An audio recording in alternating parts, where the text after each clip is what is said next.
So thank you very much for your very insightful presentations. Maybe a first question I would like to discuss with both of you is maybe about the title of this session, which was about the future of the European higher education area. I think that we all three described the situation, and that this description is unfortunately very convergent. We are all quite pessimistic, I would say, I think, in our conclusions.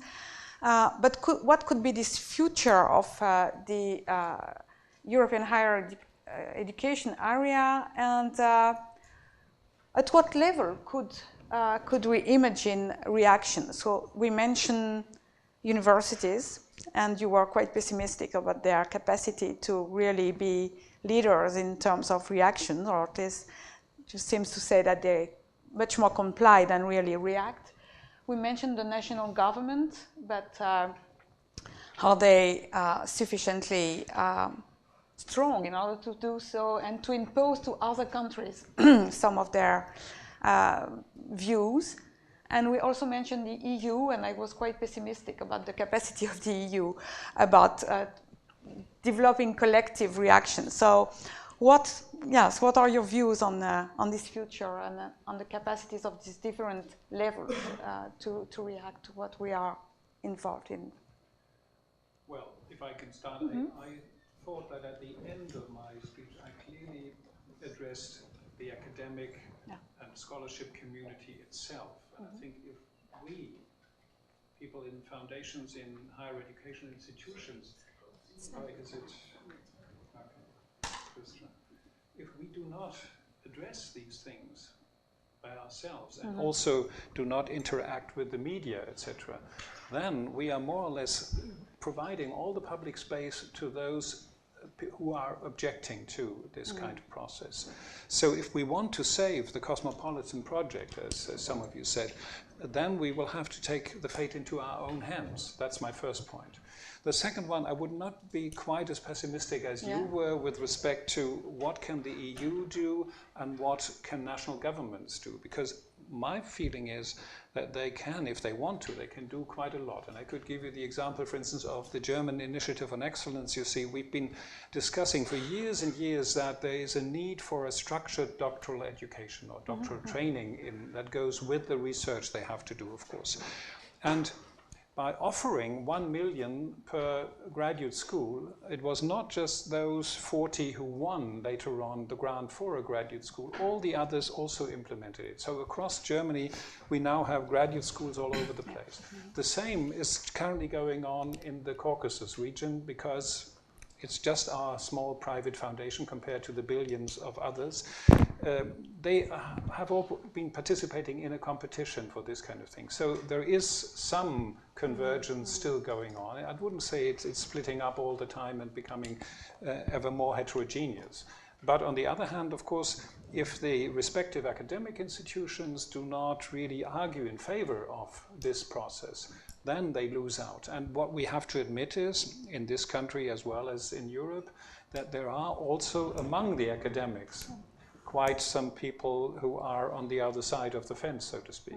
And we will have to discuss with them. That's why I argued so much in favor of an open debate about what are our values, what are our objectives, and only then will we be able to transform the current situation. Marijk? If you look at the performance of higher education systems, among the best are the systems in Europe. Yeah, so I don't think there's any reason to be pessimistic in that respect. And these are the systems mostly in the Nordic countries. The south of Europe needs more, growth to support and to grow towards that model. But the top systems in the world are European higher education systems. Absolutely. The question is, do we need more EU to continue the process of growth and development? For me, that's an open question, seriously. I'm convinced that there will be a lot of countries who say, this is really sovereignty area. This is something we want to do under our, on the basis of subsidiarity. I think we've come very far in this way, and the question is also open for me whether more convergence is needed.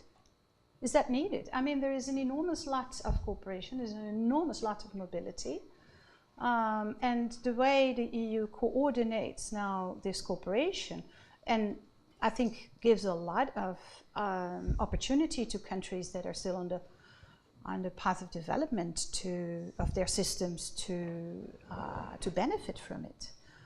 At the same time, in the research area, there's a lot of dynamics, especially since the ERC mechanisms was introduced.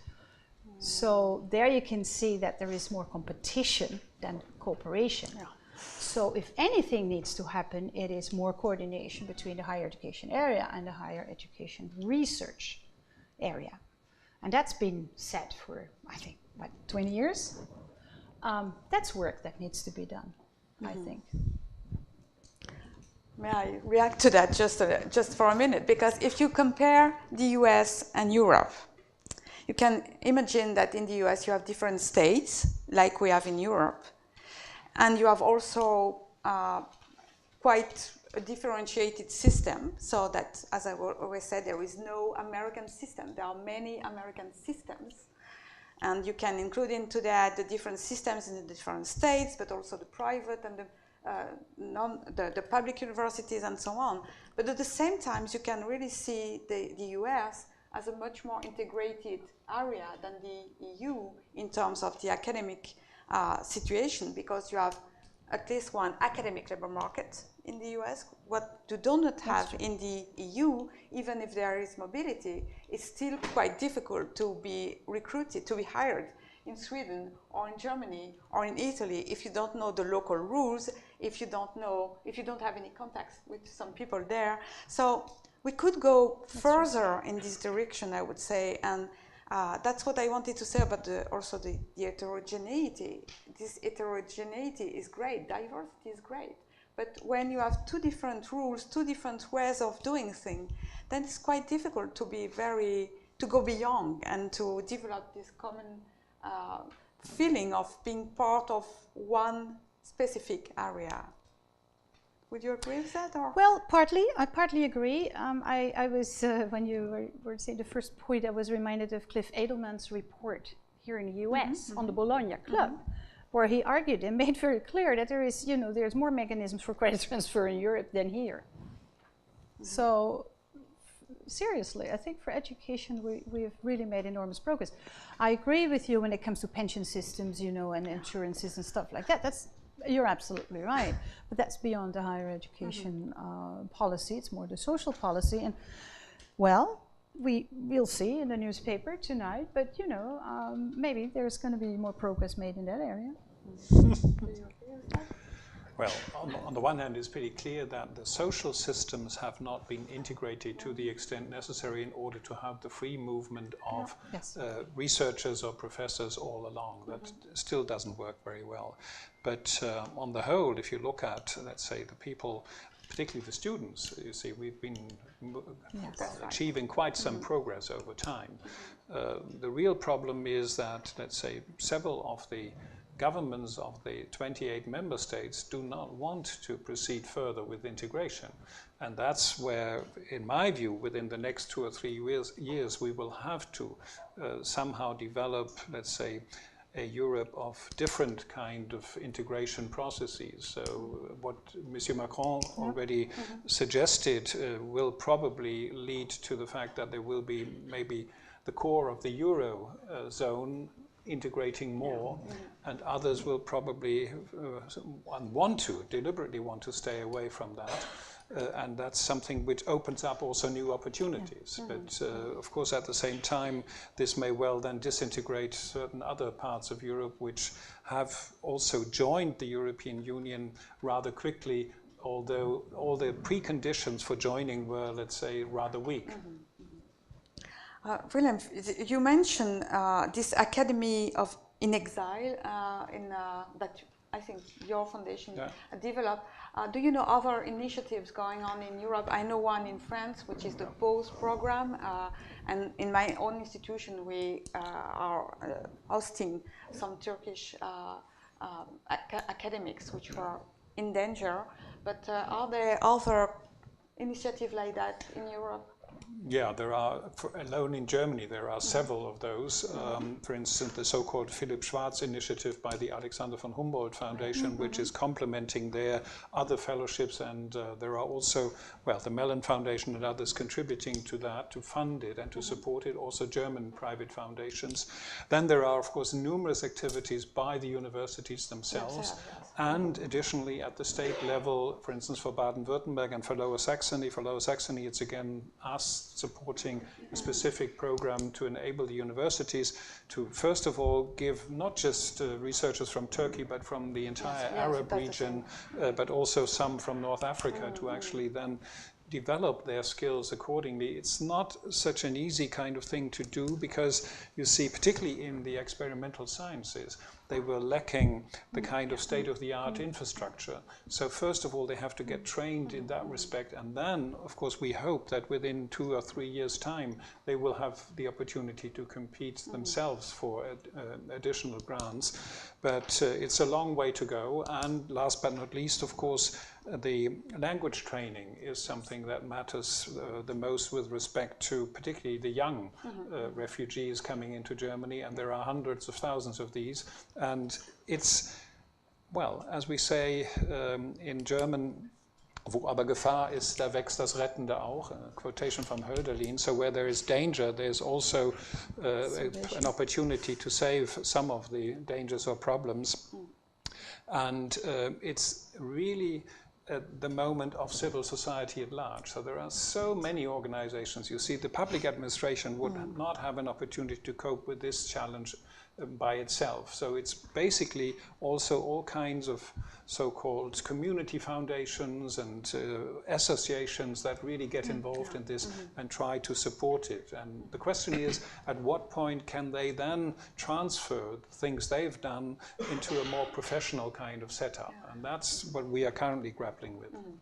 Can I say one of course, optimistic thing? Because I don't think there is only reason for pessimism. At the contrary, and the notion of civic society, I think, is very, very important. The students are also an important part of that. And a good example is a movement, student movement, called Opération Libéraux, which in Switzerland managed to reverse the decision anti-immigration from a referendum, which is very difficult because in Switzerland you cannot do a second referendum on the same topic. But they were very, very smart in rephrasing it. I don't know exactly how. And they now have an immigration light, which enabled Switzerland to re-enter Horizon 2020, not yet Erasmus, I think. But in any case, that was really driven by the students. And there are more examples of students who say, well, you know, let's learn from the mistakes of Europe. Let's make it better. So, I mean, that's also very important and to be supported.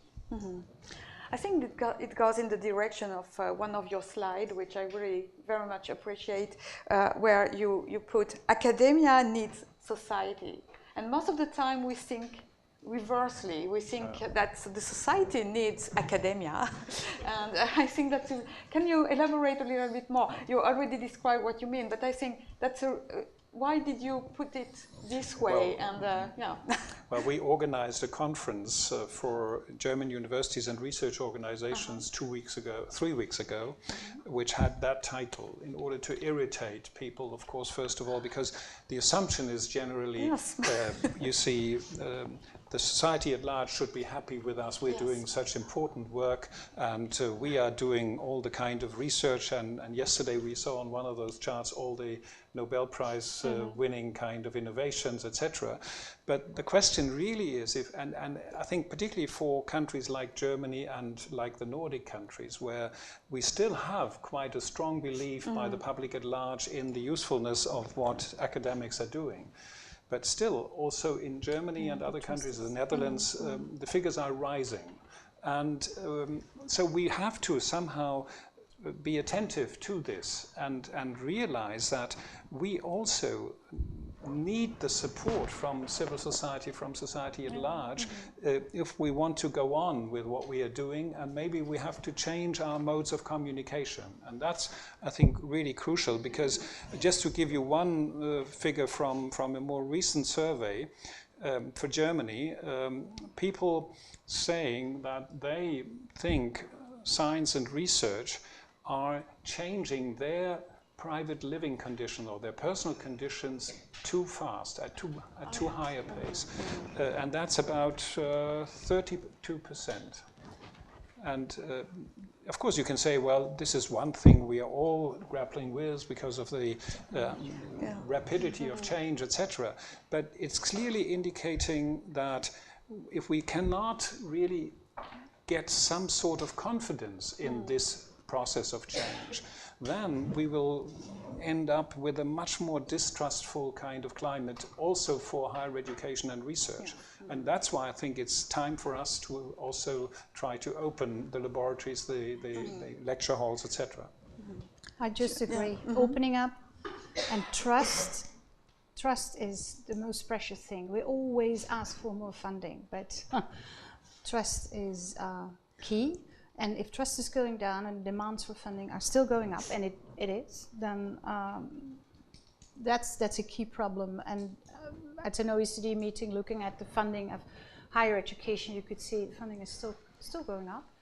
And I remember that it was said that finance ministers tend to see universities as the new cathedrals. And I don't think that that's good news. May I ask you, Marijk, you mentioned in your talk inclusive internationalization. It seems quite contradictory in a way. So inclusive, because internationalization you think much more something which is going out rather than being inclusive. Can you develop a little bit about that? What could be inclusive internationalization? Well, I quoted Gary Rhodes saying, well, you know, there's enough international and intercultural diversity around a lot of universities. You don't have to depend for that on students that come from very far. I made the same argument as part of my PhD dissertation in 1996. You don't have to, you know, rely on international students from exotic home countries to be culturally diverse. I mean, well, a city like Amsterdam, I mean, we have 180 nationalities that live in the city, you know, and reaching out to the former and ignoring or neglecting the latter, that is what internationalization has been doing in certain instances. It's being criticized for it. And what I mean with inclusive internationalization, you do both.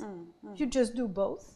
And you don't have a Department for Diversity Affairs and an international office. No, you have those people working together on that agenda. And I made the same point in Germany at a DAAD conference last month, and that was really recognized also in Germany, that those are very often two different worlds, two different offices, with people that don't necessarily talk to each other. So that should be, I think, brought together. I can just complement that by pointing out the situation in Germany. We have the hardest objections and resistance against foreigners in those regions of Germany where there are hardly any. So like in East Germany, like in Saxony, where even the AfD won 3 direct mandates for the German Bundestag. And it didn't even help that the Green Party and the Social Democrats all asked to support the Christian Democrat in Bautzen, for instance. You see, even they couldn't make up for it. And there's so much, and that's why I pointed at Dominique Marcy and the politics of emotions. You see, there is so much frustration and there are so many emotions in the air that it's not that easy to cope with it. The other extreme is Stuttgart, which is, well, like Amsterdam, about 180 different nations are represented and living at Stuttgart. Stuttgart has all kinds of civil society-based associations and clubs and what have you, so you can come across almost all the other cultures within the city of Stuttgart. It's a global city, and the resistance against foreigners is the lowest in all of Germany. So that tells you something about the need to really interact and to try to provide platforms for exchanges and for meetings. So I think it's time to open the discussion. And I see already Sheldon here. And so, yes. Wow. And it's difficult to see you, so sorry. So, yeah. Thank you, it's always. Can you please introduce yourself each time so that, yeah. We I've forgotten my name. He's well. Sheldon Rothblatt. Thanks, Musselin. I've always enjoyable listening to my colleagues, and thank you, John, for letting me have the floor so I can speak for 2 hours. But now, some subjects, 2 minutes, some subjects that are kicking and screaming to get out. Okay, from yesterday and from today, and from your very enlightening discussion at the moment. I have 2 questions. Okay, one is to go back to the notion of citizenship, which was always a national idea and associated with national languages. If you go to the 19th century, right, the Norwegians are discovering their Norwegian past through the Norwegian language when they're trying to break loose from Sweden in the 19th century. But we all know that, okay? So citizenship is related to a national identity. It's the positive form of nationalism. Is there a citizenship model that provides, that fits this international world that we all advocate? Is there such a model? The second is, we've spoken about the research university. That is what's driving all of our discussion, is this later manifestation of the university, very new, middle of the 19th century, late 19th century. Is there a role in everything that we care about for online instruction? The 2 forms of it, the open university, which has been successful in many countries, and a regulated free market online. Regulated because of the calamities that occurred in the United States with for-profit education. So is there a role for a regulated for-profit education in promoting some of the aims that you desire, we desire, and citizenship? Okay? So John, I have another half hour? No, that's it. So, who wants to start? Well, I with think short answers, because I saw a lot of sure, I'll be very figures short. out, I think that the Erasmus program was meant to develop a sense of European citizenship among the young university students. Has that succeeded? Well, I think so, yes. And there's an enormous lot of Erasmus babies. Yeah, but not enough to withstand the strong emotions, because I totally agree, it's very emotional, about identity and identity politics that are so loud at the moment and so much bound to national identity or regional. Take Catalonia, right? All of that is present, but clearly it's not European identity that is overarching all of that. And the online open universities, I'm not sure. I mean, it is there, but the open universities are a little under pressure, I must say, both in the UK as in the Netherlands. But maybe you can comment on that. Well, as far as the second question is concerned, I would not argue too much about what's currently going on in the online business. I would really distinguish between what is the transmission of information and what is the acquisition of knowledge. Because these are, for me at least, 2 very different things. And I don't think that, at least from what I see, online courses are really up to this kind of interactive model where you also learn to think by debating or discussing things with others. That's why I think the classroom is not something that is to be discarded, but it's going to be complemented maybe by other options. And that's what we can observe in Germany too, that of course lectures that are provided on the internet are accessed by students in quite large numbers, but that's not to say that's why you can do away with lectures at the local university, let alone have seminars and other forms of workshops and interactions. So I think that's an important thing. If we look at the current evaluations of Moocs, etc., the dropout rates are even higher than in any other way. But of course, you have to understand that most people subscribe to these things in order to have this or that module for their own professional career, for their advantages to be acquired.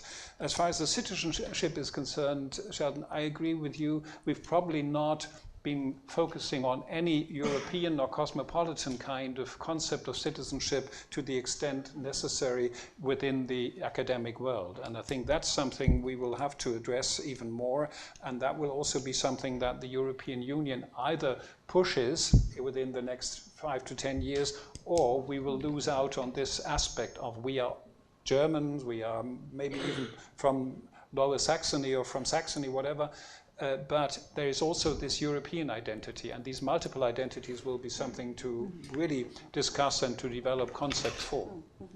I think the microphone is there.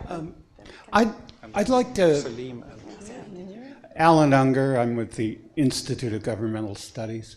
I'd like to ask you about what Professor Wittenberg talked about yesterday with regard to Hungary and their particular situation.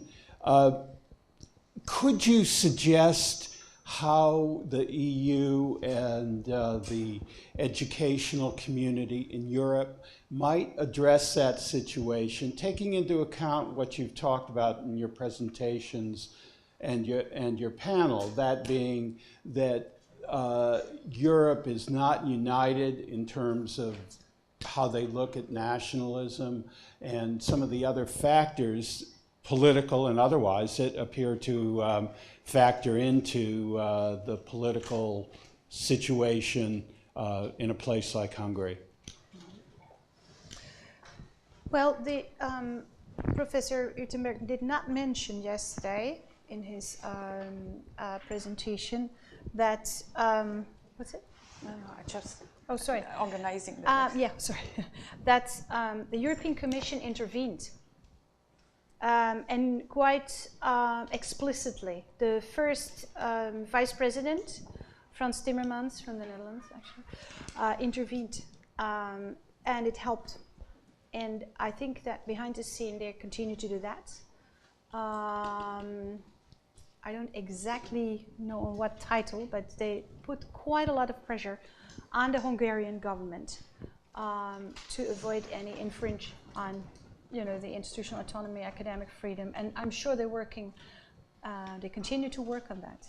Yeah. There are several negotiations going on behind the scenes, and for instance, the Director General of the Commission for Research, Robert Jan Smits, he is frequently visiting Budapest in order to a country of yours, another Dutch guy. And he's constantly trying to negotiate with the Hungarian government. But you see, the kind of arrangements, as I pointed out, they have just been making are more or less, of course, even leading the way, well, downwards for the CEU, because if you have only temporary kind of arrangements for a year and these kind of things, of course, they take away the confrontation that immediately occurred, but it will not be a kind of, let's say, long-term perspective for the institution, and that's something we will have to wait and see whether there is still an opportunity. I would say, but that's totally on my own behalf, I would say there are solutions. The EU has established higher education institutions.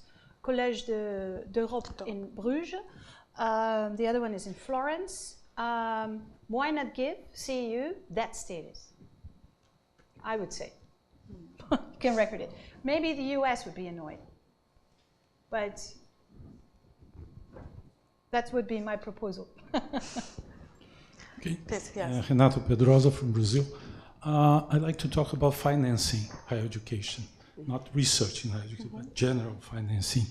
And what has happened, and I've been checking this for some time, is that the UK has turned into a typical European country with the average of 1% of GDP coming from public and 0.5% of GDP coming from private sources for general higher education.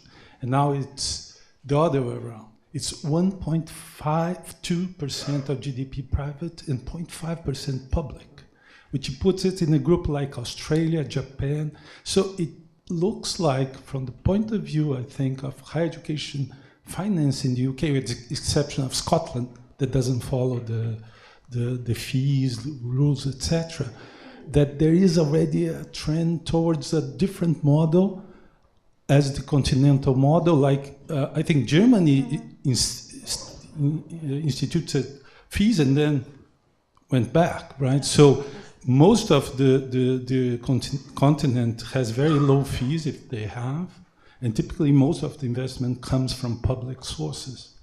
And UK seems to be going in the other direction. So how that plays a role also in the issue of trade agreement, because I think that's where it will be important. I suggest that we take the question of Selim and then you then answer, but because we then have to close the session. So can we please, yes, thank you. And then you answer to both questions and we will stop. So it's a question that's a variation of the theme that I observed yesterday. And I think you're hinting at it, so let me help you raise the question more sharply. It's one thing to say that the leading universities in the world in our countries have more publications and all those wonderful things. That's all great. To what extent have the leading universities of our societies, I'm speaking about South Africa also, served our societies well in recent times? To what extent the choices that some of our universities have made, and we can always argue about the cutback in public funding and so on, that they have driven us, I'm not sure they have driven, right? Choices have been made, and whether those choices have to be interrogated. And to what extent those choices have not caused, but played into what we are seeing today. Because a lot of those choices have had to do very little with questions of diversity, inclusion, and equity. Exactly the point you make, right? And so, you know, I'm a little concerned about how our universities project themselves now as these bastions against populism and so on, without any real critical reflection of to what extent have our leading universities contributed to some of this. Like VW Foundation, this is what the Mellon Foundation has to be asking one or two leading South African universities. You have brought about some of this on your own heads. And what might you have to learn from this process in order to chart a different kind of more inclusive society in South Africa? And the rankings have driven this, and other things have driven this. These things are all connected. They're not separate, you know. That's my question. I think that's what you're hinting at also. It cannot be business as usual, as far as I can see. Otherwise, our universities are on a disastrous path. Could I follow up Salim's question with another question? Okay. I'm Susan Hoffman. I'm here at UC Berkeley, and I run what's called the Osher Lifelong Learning Institute. One of the things that emerged, and I think it was in your presentation the other day, and I think it comes up every time we think about inclusiveness and how to make our universities be responsive to people we have not been responding to, is what is happening around a conversation about the community colleges, either at the national level or within the EU. I mean, one of the experiences certainly that California has, both through the master plan and through the more than 100 community colleges that we have, is that this 2-year college model really helps around the access questions. The other thing is, are you familiar with the Council of Europe's work that's headed by Scher Bergen in Strasbourg, where he has been talking for the last 12 to 15 years with an international cadre of us, and I've been privileged to be a part of it, to talk about universities as sites of democracy and democratic culture. And it has been a phenomenal group. We talked about new nationalism at LUMSA University in June with the sponsorship of the Vatican. And I think that it would be wonderful for us to figure out how to link these multiple conversations about nationalism. They're producing a book that will be out sometime next year. But thank you. I'm glad that we're all having this conversation. Thank you very much. May I ask you to answer to perhaps a brief answer, just following up immediately on the last statement. I think that was one of my main messages. We have to democratize the universities, and we have to open up much more the debate about what is to be achieved. I've just published a book, unfortunately in German, on the mismeasured or the measured university, where I explicitly address this, that the more you try to look at indicators like publication, citation rates, etc., the more you are misguided with your university mission. You see, the taxpayers' money is not justified through the research business alone. It's on the contrary, it's much more important what kind of people do you train, what kind of specialists, what kind of future leaders for society do you train. And if you don't ask that question, then you're on the wrong track. But of course, the finances play a crucial role, you see. It's pretty clear that the UK model will lead even to a more exclusive kind of higher education system. Whilst what happened in Germany over the past 3 years across the various parties was that they realized that particularly those from the lower income families were no longer attending university. And so that's why they decided to do away with even a very moderate kind of 500 euros per semester kind of fee. And all of a sudden, of course, you have many more people from low-income families returning to or coming to a university or a Fachhochschule or Polytechnic or so. So this matters. But we should not forget that even in higher education, most governments have moved towards project-based funding. And this is what I call a low-trust regime, you know. You give money for a while. Sometimes it may be useful to complement the core funding, but the more we move towards this kind of 2 to 3 year project-based funding, even for higher education, the more this whole system loses in its autonomy and in its further development. And that's why there's a weak spot across Europe as well. Marijk, yeah, we'll final words. Try to combine that. I think you're right. Has to do with inequality. I think we learned from work from people like Piketty and Milanovic that globalization has paradoxical outcomes, decreased inequality at global level, increased inequality within certain countries and regions. I made an analysis, I published it, so I won't dwell on it. That pattern is reflected to a great extent in higher education. At the same time, the meritocratic role of higher education, i.e. its capacity to compensate for inequality within a system, is under pressure. And mostly in countries like the UK that are on the path of following the US, where the private contribution is very high and there's a lot of criticism, the value for money and equity issues. UK, yes, well, probably the illustration from University World New recently, an article with the heading, Oxbridge accused of apartheid. And then we're back in South Africa, and it's a Dutch word. Thank you. So thank you very much for this panel. Thank you.